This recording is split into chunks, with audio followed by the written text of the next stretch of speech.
Welcome to Women and Resistance, a powerful podcast where we honor the courage, resilience, and revolutionary spirits of women across the globe.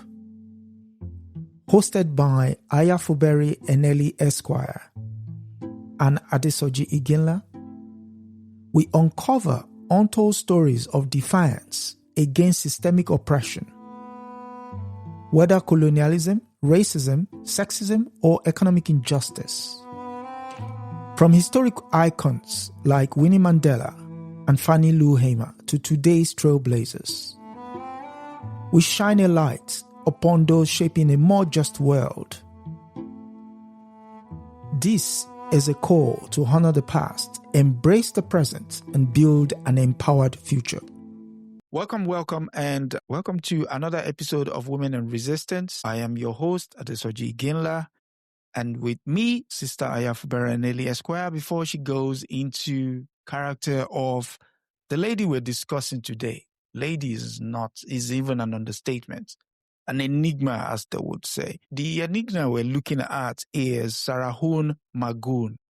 And for those who are probably hearing the name for the first time, she is out of Niger, a corner often ignored, but has been in the news lately. But here is a story of a woman who resisted what we've come to now live with, but she did lay her mark. And as a sign of respect, we're going to actually retrace her steps and understand what she had to live with and how she came to be known to the world today.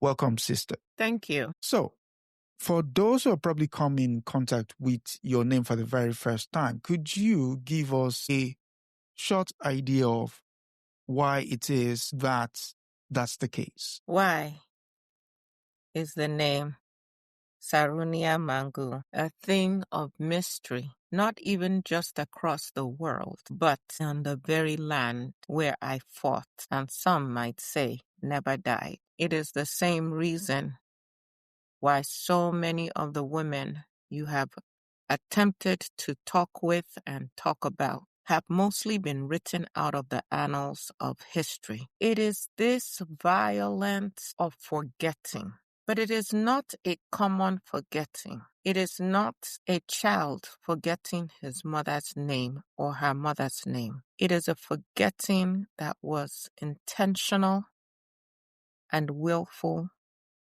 and continues today. It is a forgetting that was orchestrated first by those jihadists who would impose their religion on us, the Azan people who had our own religion that they now call animists. It is the intentionality of those colonizers who wanted to make sure that most of our acts of resistance were forgotten or became myths, so that we can forget that we ever resisted and we can resist and win again. It is the intentional abuse of women under this thing called patriarchy that has forgotten that in the cosmology of my people, we understood the importance of male, female, and that balance. So much forgetting that in our land of Lugu, present-day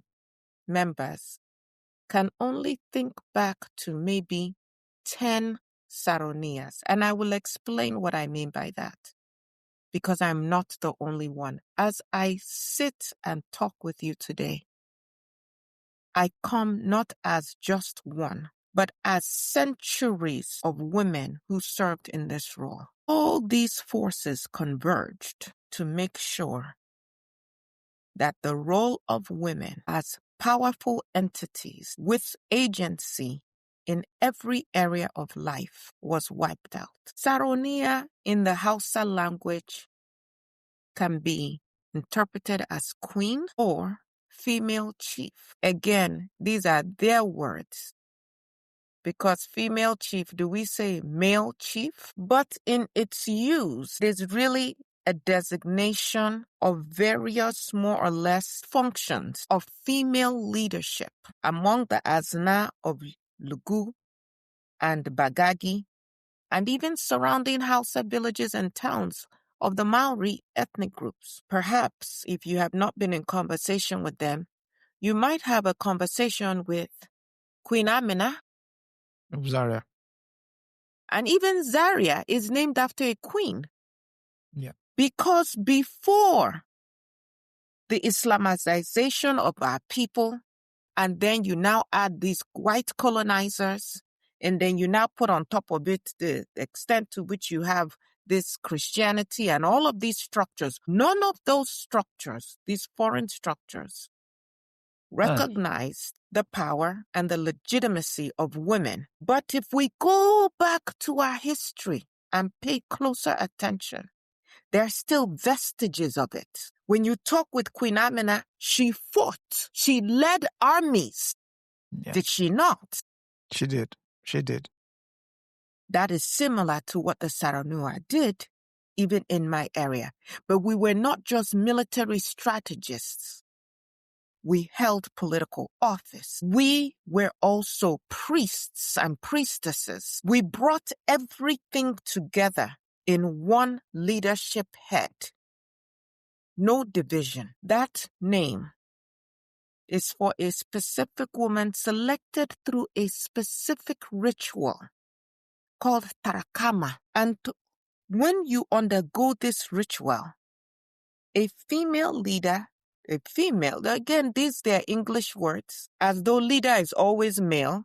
So when you talk about a woman, you have to qualify it. But these women, these leaders, they exercised both non-centralized political power and religious authority. We were the people who, for the most part, were able to keep the jihadists at bay. So even when they somehow infiltrated and some started to convert to Islam, we still did not have those calls to prayer because we centered our own form of spirituality.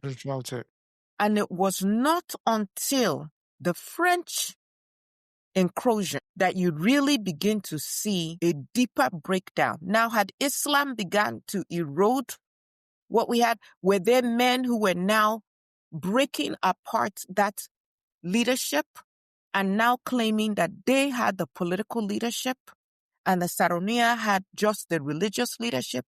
That was beginning to happen. But until the French, we were not decimated as we are now. Before I go any further in this story, let me spit. Before I mention the names of two, in your Christian parlance, you will have to call them devils. In our language, we would prefer not to even mention them at all. Have you heard of the Voulais and Chanoine mission? What do you know about it? They were leaders of the French gendarme that went around the Sahel region and basically lay waste to the place, killing incessantly. Yes, the language is important. Lay waste. They were sent by their government. When you people talk about reparations today, you must remember this. To colonize, to bring under French rule all of these independent nations and peoples. Some would say their command was vague and it left them much room to decide how to carry it out. The language. But let me tell you in very concrete terms what they did. Wholesale shooting down men, women, children, anybody of any age. Raping and burning down entire villages. There was a path of destruction. Wherever they moved, they destroyed in its entirety to bring a people under subjugation. And my brothers, having now wrested political power from the Sarraounia, they decided that their best course of action was to go and lay prostrate at the feet of these, I cannot even call them human beings, and to beg their mercy and to do their will. But the Sarraounia Mangou that you are talking to, the one who is going to talk to you now, I said, and if you are African, you understand this phrase, over my dead body. We in our region, Lugu, we still had more of a semblance of that centralized leadership. And I told my people, we will not be slaughtered, nor will we surrender, for we are human beings, men and women. And when they arrived at our village, it was empty. Nothing to see, no one to kill. But we were not done with them. Camped out in the acacia forests that used to be, that no longer are. We went to town, as they would say, on them, since we're using their language. Military strategy. The same strategy that if we had all united, I don't care how well armed they are, we could have resisted. We stood firm. And our little so-called village imposed more casualties on those French troops than any of the other villages that they had conquered combined. Did they kill some of us? Yes, they did. These things happen in war. Did they kill me? No. There are many stories, some will call them myths, that are told. And one is that I transformed into a jaguar. And when we could not hold our village anymore, I disappeared. But they never got the pleasure. They never got that pleasure to say that they killed me or any Sarraounia. They could not take our head to France like they did to so many other leaders. And it is for that reason that of all the Sarraouias that we have had, we remember Sarraounia Mangou, because it was in that body, in that flesh, that we mounted the most ardent rebellion, resistance against the French. Aha! So think of your patriarchy. Will the French now tell this story? Definitely not. No. Will the men who cowered tell the story? No. I can see your point. Yeah. Today, most people in my area, now known as Niger, do not know this story. There is a bank named Sarraounia, but it's not really even tied to the actual power that we had. A power not to subjugate, but a power to lead. Can I tell you that Lugu had a very prosperous market? People were mostly hunters. We lived at peace. We understood nature and we interacted with and were one with nature. We did not have prisons. We did not have rapists. We did not have motherless babies' homes. People call it orphanage. We did not have mental institution. We did not have homes where you discard your old people. Who is more civilized? These are the kinds of political organizations we had. This is the kind of governments we had when leaders truly served their people. And here comes Islam, and here comes patriarchy, and here comes colonizers who must find a way to divide and conquer so that one group constantly feels the need to put another group down. We were a proud people. I told you we resisted Islam itself, and for many reasons, they had to do everything they could to wipe us out of the annals of history. But forget them. How about us?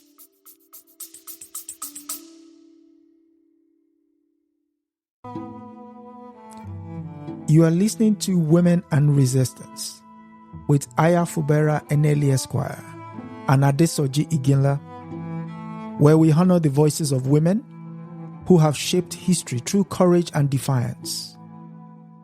If you're finding these stories inspiring, take a moment to subscribe, share, and support this platform. Together, we amplify the voices that deserve to be heard. Now, back to the conversation. Why are we so easily lulled to sleep? Why do we so easily forget?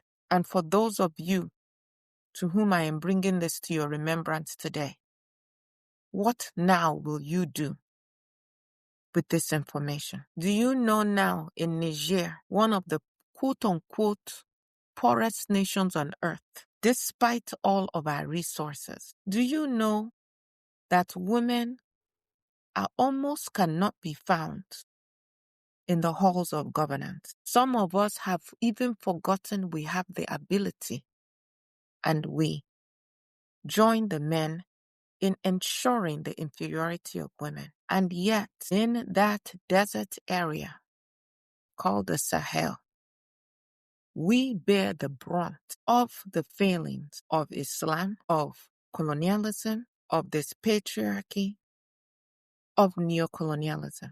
Do you know that the average Nigerian woman has 8 children? Do you know that we have one of the highest infant mortality rates in the entire world? When you look at the situation of Africa today, even Niger now raising its head again, we cannot go far if we cannot remember and properly reinstall the power of women. We cannot rise up.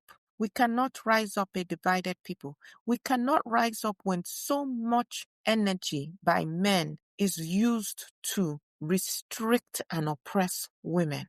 How can you? How can you expect to excel? How can you expect that? Now, there are books that have been written, many of them in French. There is a novel that was written and a movie that was made. Of course, in the movie, instead of having us speak Hausa, they had us speak Bambara. It was done in Burkina Faso, and so Niger boycotted the movie. Today, that movie, for those of you who are interested, it's by Med Hondo. It's a prize-winning film. It won the award at FESPACO in 1987. Today, they even have ballets about the Sarraounia, but not really getting into the role and the importance and the erosion and the need for reinstatement. Today, there is a Sarraounia, Aljima, who does wear the sandals of the historic female leader, but she does not have any real power, not in the public sphere, not really in the private sphere, not even traditionally, and certainly not in these modern spheres. So basically a caricature. It took over 100 years of Islamic jihadism plus colonialism to strip us of our memory and of who we can and should be today. This Lugu area, which once was a bastion of prosperous female chieftaincy. Let me tell you a little bit about these people considered animist Hausa. When you read, when you listen, ask yourself, where is this word coming from? What are the origins? And what is the purpose? What makes our way of worship, our form of interacting with the Divine One, what makes it animist as compared to other religions? You're not looking to monetize. Did not in the Bible they say Isaac was going to kill his son until he was given a ram? Am I remembering that correctly? Did not all through the Old Testament, did they not sacrifice animals? What is it that allows certain labels to be put on one group and one form of living, but not on another? Even in light of unspeakable atrocities carried out by the so-called preferred group. What is that? Dominance is the And why then will the people who are being oppressed also embrace that narrative? What is our job in telling our own stories, in remembering who we are, who we were, who we can be again. When I think of my people, not just of Lugu, because we all had kinship beyond our own areas. When I think of my people massacred, their villages, homes burned, terror purposely deployed as a method of conquest. Even France had to admit that their men had gone too far. For France to admit that, to express any kind of shame, you can imagine the level the of level. depravity. Yes. How is it that we don't talk about it? How is it that we now have taken their tongue and we speak their language? We send our children to their schools. Today, as I speak to you, I feel the sorrow of a legion of Sarunias that came before me. You know, the Bagabi people, they will say that they can trace back 100. Lugu, we can only now trace back 10.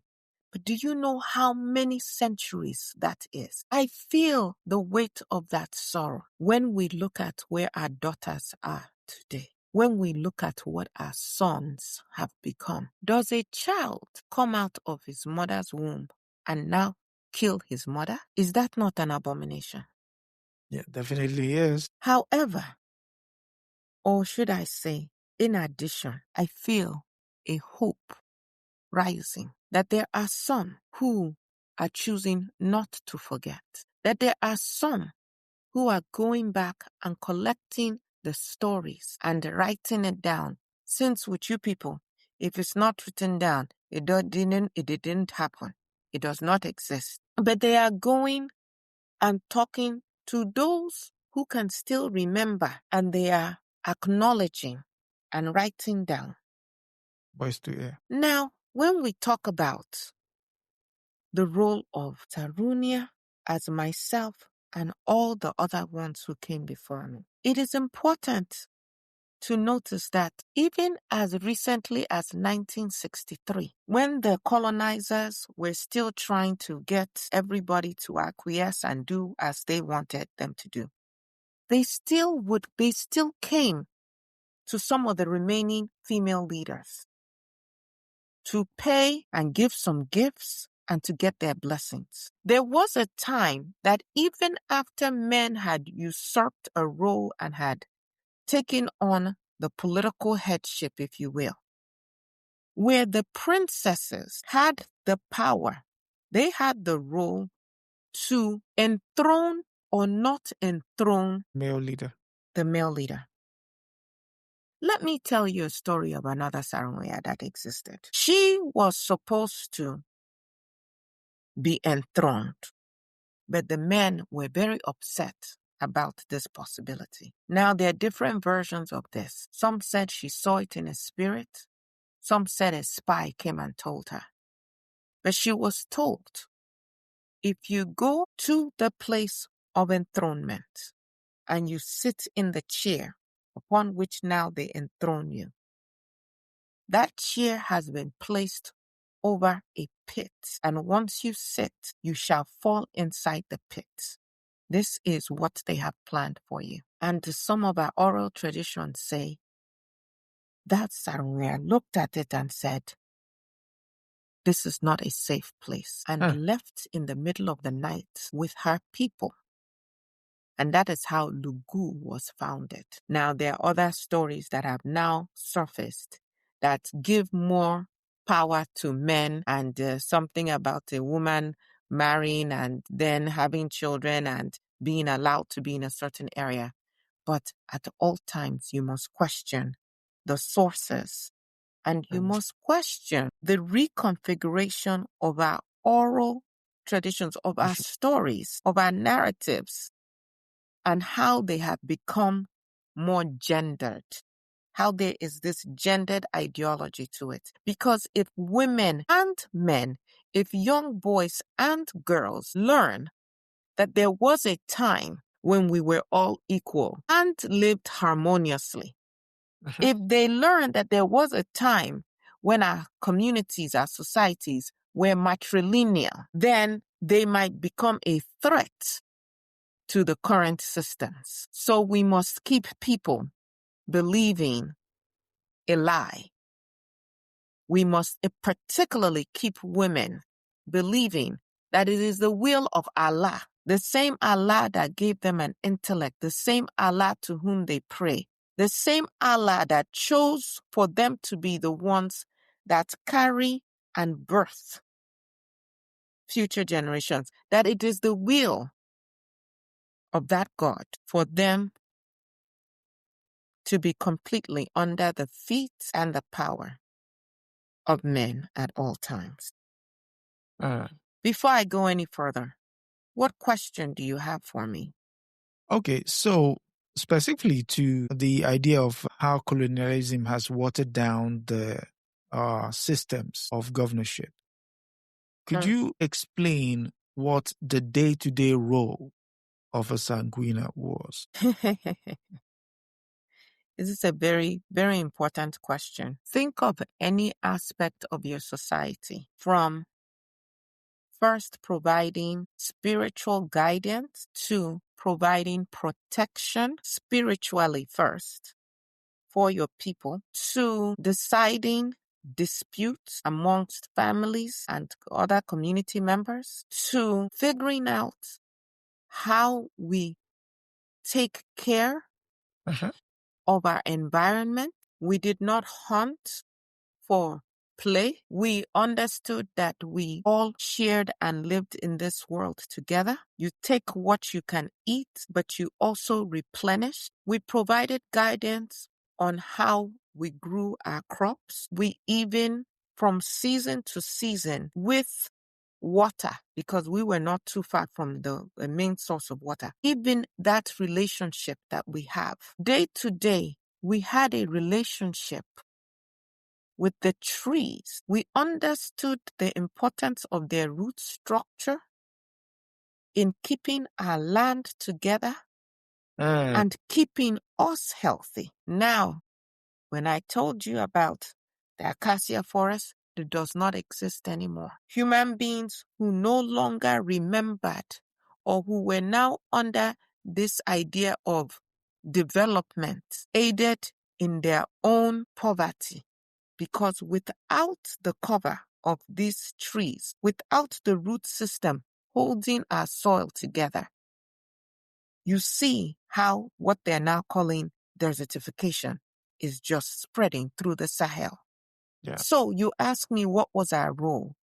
We were caretakers of our environment, of our people, and we stayed in community with those who had gone before us, even as we were stewards of what we had for those who would come after us. We did not personally own anything. Can you, when you die, go with anything? No. If you cannot go with anything, help me.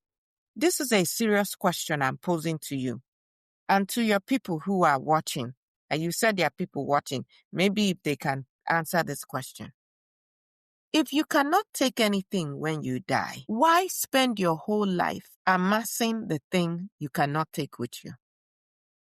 Tell me, if there's enough for everybody to eat and nobody go hungry, or some people can have the food of 2,000 while the other 1,999 have nothing to eat. After you eat all that, you not die too? Can you take it with you? It's a serious question. Please answer. No, obviously you cannot. But then the way the system has been structured, it's seen as a race to the top. They've created a system where the concept of humanity does not track. There was a recent study that for every millionaire there are 500,000 paupers. But then again, psychologists will say, if one animal were to hog 1,000 bananas, you will say this animal has lost his marbles. But then yet, to use your example, if one person has 2,000 meals and the 1,099 do not have, you're not calling the same person deranged, but you are also lauding them. So again, it's warp mindset that is the role we played, spiritually staying in balance with the environment in which we lived. What other role did we play day to day? We were military strategists. Some of you have now said, okay, your daughter is just stay in the kitchen and be pregnant. And hopefully your son, if he has not decided to be a woman, he can go and learn how to protect. Let me ask you this question again. Please, the people that are listening, answer to. Have you seen, which animal can I use? Any animal you can think of. A cat that just had babies. A dog that just had babies. A chicken that just had its chicks hatch. Have you ever seen where that animal, if there is a threat, the animal will leave the children and run to go and find the male version of that animal to come now and fight to protect? If you have seen, please tell me. No. Have you seen? In fact, you haven't seen? No. In fact, it's the female versions, the female that are, steadfast when it comes to guiding the nest. So in your people's language that they put in our mouth now, they say something called mama bear.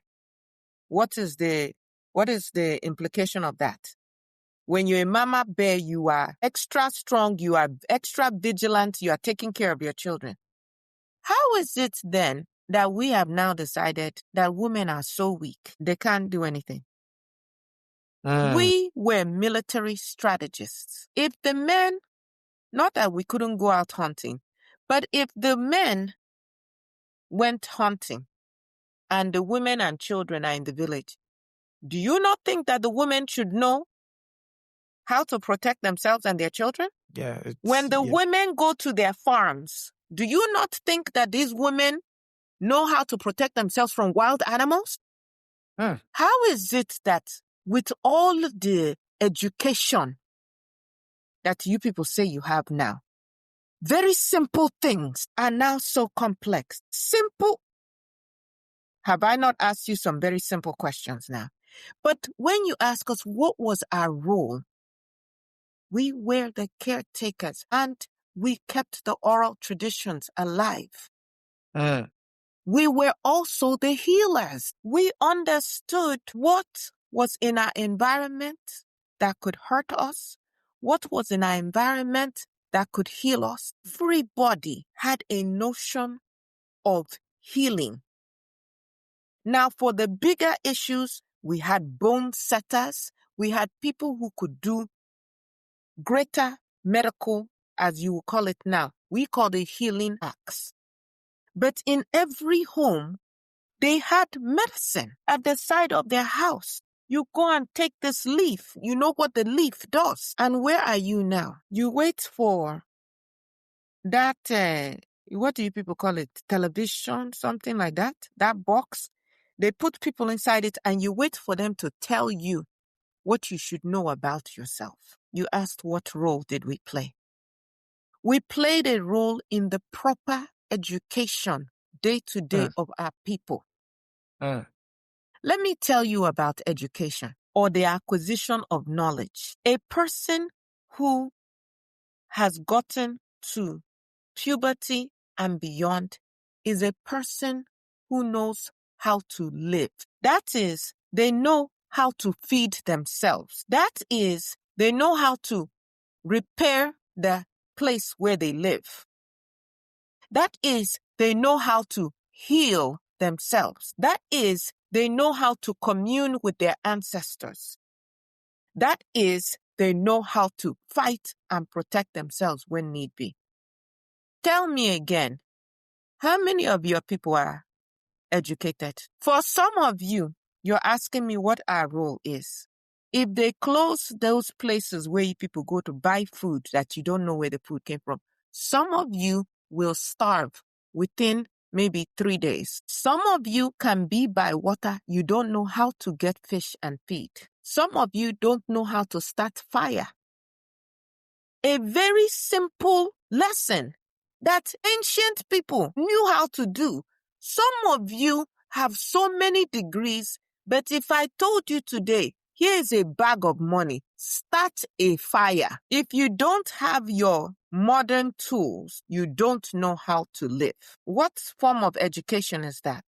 You don't know you don't know what to eat for your body. You don't know how to take care of yourself.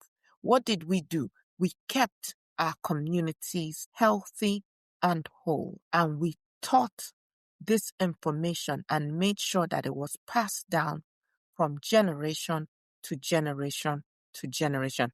We were not a warmongering people. Perhaps that was our downfall. But I heard that there's this thing you people do, beauty pageants, where the women walk and I heard that they will ask a question. What do you want to see? And that all the time people will say world peace. We taught how to live in with nature, peace, with nature and with one another. Where are you people learning today how to live in peace? Because all I see is war. And that is what you have brought to our lands, where now, because we have forgotten, we are turning those weapons against ourselves. But the biggest weapon that is being used, that we are using against ourselves, is that we have forgotten, that our minds have been taken over. So I'm very grateful for you, very grateful to you today. That may be not so much my name.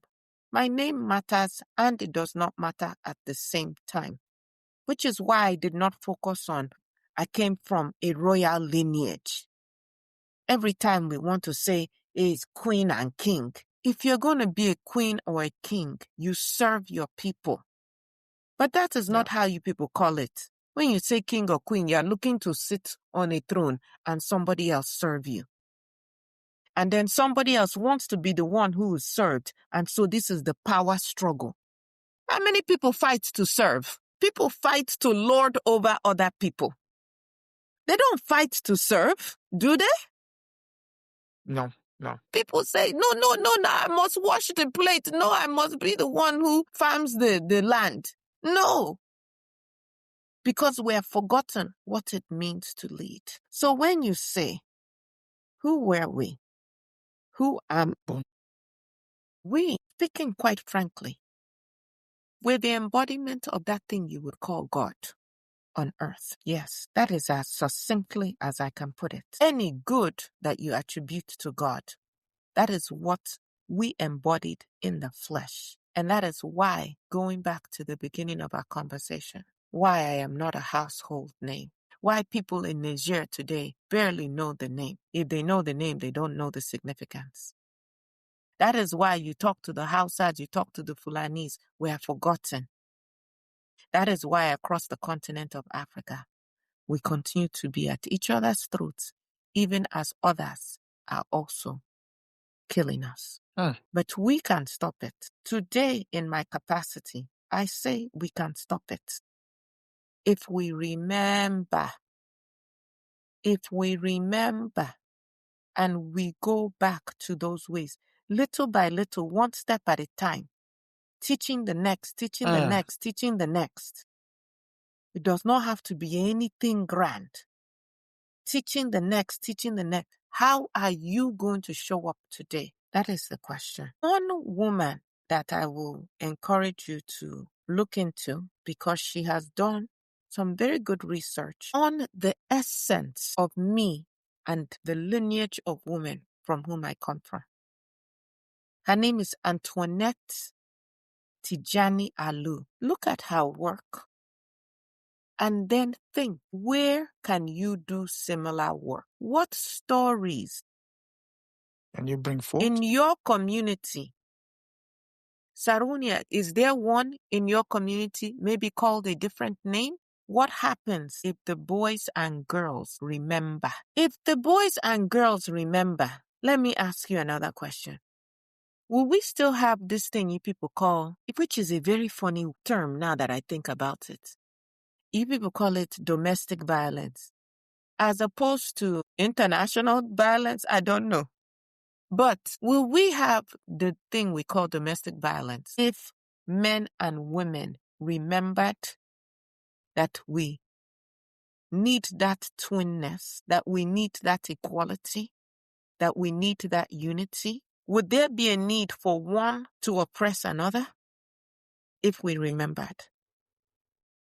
Or could we remember how to work together again for the good of humanity? So today, Lugu, called the village of Lugu, not the township, not the city, not the metropolis, even though we were a very prosperous people. Today, if you go to my land, Walatalai, just desolation, just wasteland. The young people fleeing from the area. Less than 3,000 people might sometimes call that place home. All the young able-bodied men, they're going to the coastline. Maybe they're now joining the military. Maybe they will rise up in the spirit of their foremothers and fight the French. Maybe that is what is going on now. We have hope. But when I look at that once thriving space, I have to shake my head. But I have to believe. I have to believe that the blood of African people, which these colonizers liberally fertilized the soil of Africa with, that blood is not only going to cry out, it is rising. It is stirring up the hearts of our young people. Yeah. And we shall return to our greatness again. Sure. Yes, thank you, Sarraounia Mangou. It's been a pleasure hearing your take on what was, what could have been, and what should be going forward. And it's also important for us as listeners to also not just listen, but also take forward some of what we've heard today. In practice, indeed, ensuring that everything around us underscores that point, which is we need to center ourselves more. Colonialism did not just violence on the people, but also violence on the psychology.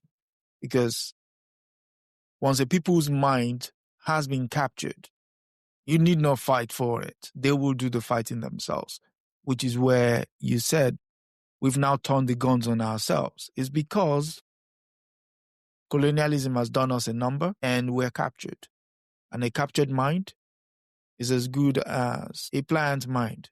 And that mind can be put to any use whatsoever. I feel compelled to say this to you. See, when we say colonialism, which I said, I will encourage you to study, but what are the systems within colonialism that they use to impose this on us, that they use to extract our memories? Look at the systems so that you're not fighting an amorphous ghost called colonialism or neocolonialism. What are the delivery systems? Can you name some? Anybody that is listening? Education will be a delivery system. There are schools. Language. There are books. Language. Religion. Yes. Yeah. Trade. These weapons. Yeah. Culture. And now culture. I was going to say now for your young people, they don't even have to come and knock on the door or you take your child to the school to hand over your child's mind to them. We are going and buying their, what do you people call it, devices. And just giving it to our children and saying, hey, let the whole world just do anyhow they want to. Yes. We don't even know what our children are listening to. So you must look at the systems. The delivery systems, yes. Music. Which one are you going to try and fight? You know, everybody, I don't think is smart. For if you have a town or a house, you have 6 doors. You have 10 windows. You can't have everybody guarding one door and one window. Will it work? No. So everybody has some door or window they and some people with them guard. And then some people go to another door, another window.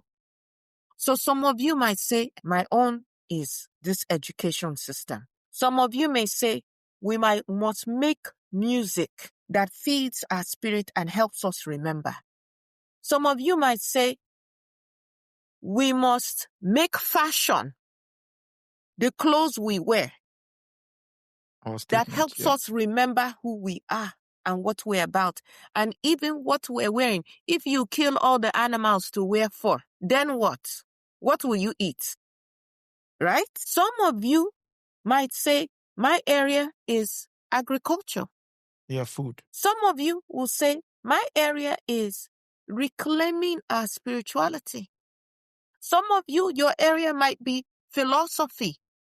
Some of you, do you see my point? Yeah. So there's nobody that can say they don't have a job to do to fight this system. But if you're just sitting down and waiting for somebody else, you are a very problematic person. We cannot trust you. You might as well just go and live with the other people. Well, yeah.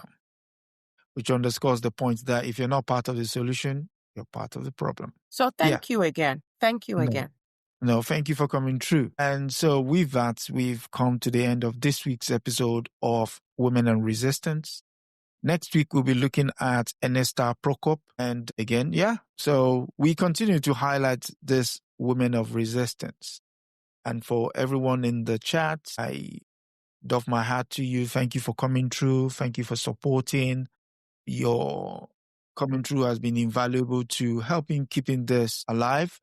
And hopefully it grows and grows and grows. And with that said, next week will be the 24th.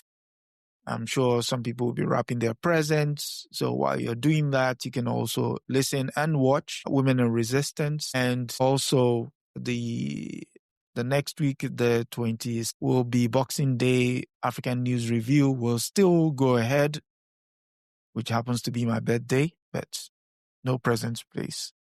If you want to give present books. So a wonderful present. Did I not hear you say you have a goal for your channel? That would be to achieve 2,000 subscribers by the end of December 31st. We're onto it and we need more hands to the pump. And yes, we've seen some increase in the numbers, but we need more, like Oliver Twist will say. And thank you all for coming through. And until next week, see you. It's good night and That is it for this episode of Women and Resistance. Thank you for joining us in amplifying the voices of women who challenged injustice and changed the course of history. Be sure to subscribe, share, and continue the conversation. Together, remember, we honor the past, act in the present, and shape the future. Until next time, stay inspired and stay in resistance.